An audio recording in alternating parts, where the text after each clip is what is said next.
Hey there, welcome to another Ask Alyssa Anything session with yours truly. And today I have my trusty sidekick, Luca, behind me on the couch.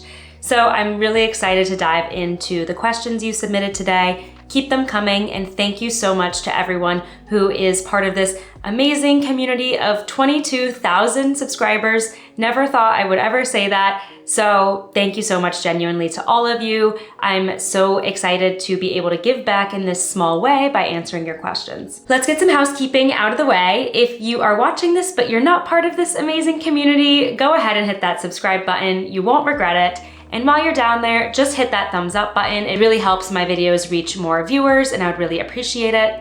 And while you're down there, scroll down and grab your free story self-assessment worksheet. I know I talk about it every week, but if you haven't used it already, I would encourage you to check it out. It is a fun, simple quiz designed to help you see your story from a different perspective and understand what you might do to strengthen it on the next iteration.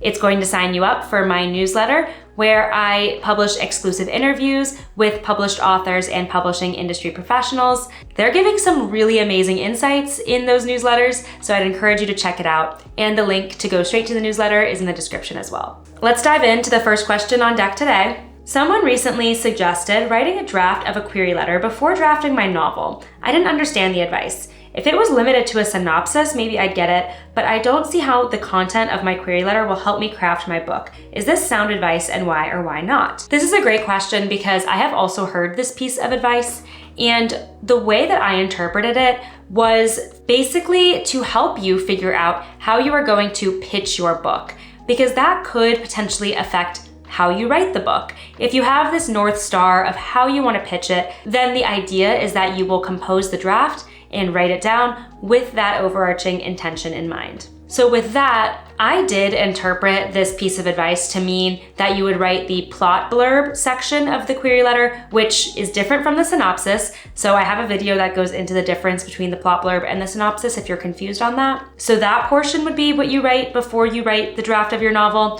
And I would say maybe the comparable titles section, because comparable titles are important and can be very, very useful for pitching your book to literary agents. So if you have a sense of what your comparable titles are and what your plot blurb might sound like before you head into your draft, it could help you shape your narrative. I definitely don't think that this is a piece of advice that will work for everyone. I absolutely do not think it is necessary. I think the vast majority of writers write the story and then write the query letter later, especially because the story is likely going to change as you draft it and then as you revise it. So what you have created in this initial phase of the query letter may ultimately get thrown out at the end.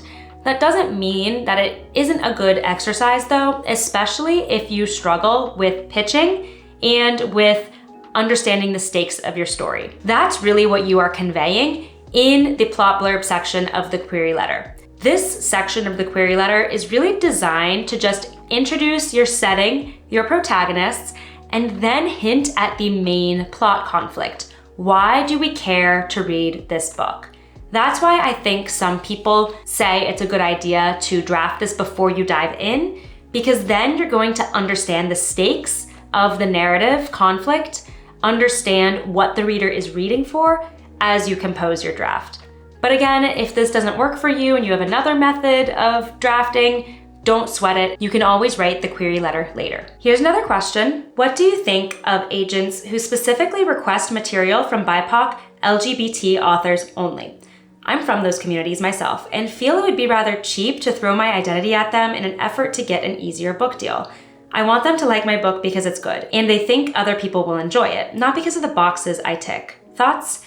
Even if the term BIPOC is quite American, and as an Aussie with a background from the Indian subcontinent, I have no idea if I qualify for that. I guess with my brown skin, I am a person of color. Thank you so much for raising this important, sensitive issue. And this is not the first time that I've heard from authors expressing this same concern. In fact, I've worked with several authors on their query letters who have point blank asked me, do I reference my identity in the bio? The agent says they want BIPOC or LGBTQIA plus authors. Like, do I say I am one of those? It feels awkward to me. I completely understand where you're coming from, and it's such a tricky thing to navigate. I'm not going to pretend I have all the answers, especially as someone who does not come from these communities. That said, what I can provide is potentially some perspective on why agents are saying they are only open to these authors, because I understand that as an author looking in, you can say, that's really weird. Why are they limiting themselves to only a specific type of author? Does that mean they don't read books by any other author? Does that mean they're not interested in stories by any other author? Especially when the agent themselves doesn't seem to come from these underrepresented communities, it can just feel strange and confusing. My understanding is that agents who put out these types of notices or restrictions on their queries are coming from a place where their client list is quite full, actually, and they typically wouldn't be looking to take on more clients, but want to help, frankly, diversify the types of stories that are being told via Big Five publishing houses, which is a very notoriously white-driven industry. And the way that they are trying to contribute to rebalancing the industry is allowing queries and submissions from people who are in underrepresented communities, because they see the importance in these stories getting told and they want to be a part of that and they want to promote that, because ultimately they are in a position of power, right? They are the ones curating the books that are being sent to publishers. So that is my understanding of why an agent would say something like, I am only accepting manuscripts from underrepresented communities at this time. Now, what does this mean for you as an author? Do you mention your identity, your background in your query letter? My answer is that it is totally up to you. I think you share as much as you feel compelled to, which if you feel compelled to tell the agent all these things about your identity, they're certainly not gonna knock you for telling them that, especially if they're requesting people to come to them from these communities.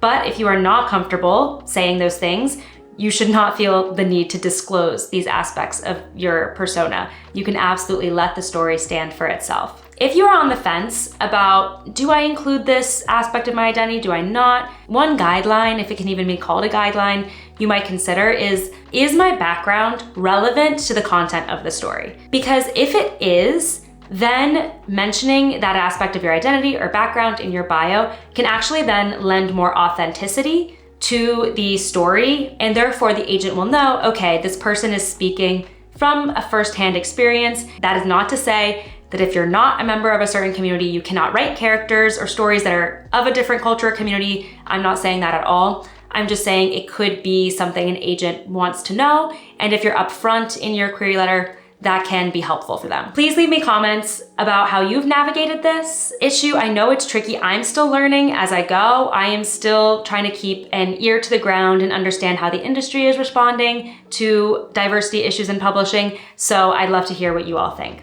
Again, I am not by any means pretending to have all the answers, so I hope we can all figure this out together. We have time for one more question today. Maybe this is too vague a question, but what is the margin for suckiness when querying? Like, how many mistakes are agents willing to forgive and expect to be ironed out in the editing process?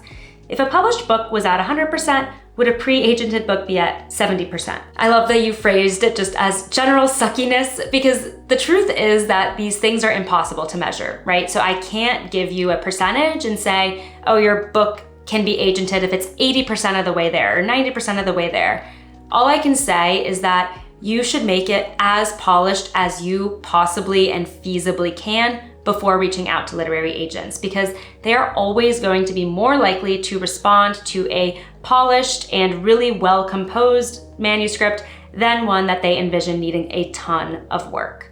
That's not to say that they're not going to take on a project that they see needs major editing overhaul. They do all the time, especially if they feel very passionate about your pitch and your premise. But to put yourself in the best possible position for querying, you will want to get it to a place where you feel pretty confident in that draft. If you're in a place where you know this character isn't holding up, you know there's a bunch of typos and grammatical mistakes, fix those things as best as you can before sending out to agents. You should be in a place where there's not a particular issue that's in the back of your mind that you're worrying about. You should feel like the manuscript is as strong as you can possibly make it. Then the agent will come in and help you take it to an even higher level. I hope you enjoyed the questions today. We talked about a lot of really great, important things. So thank you so much to everyone who is participating. And if you have a question, drop it in the comments here and it will be added to my queue. Don't forget to hit that thumbs up button if you're enjoying these sessions, hit that subscribe button if you haven't already, and grab your free story self-assessment worksheet and check out my newsletter in the description below. Thanks so much for watching and happy writing.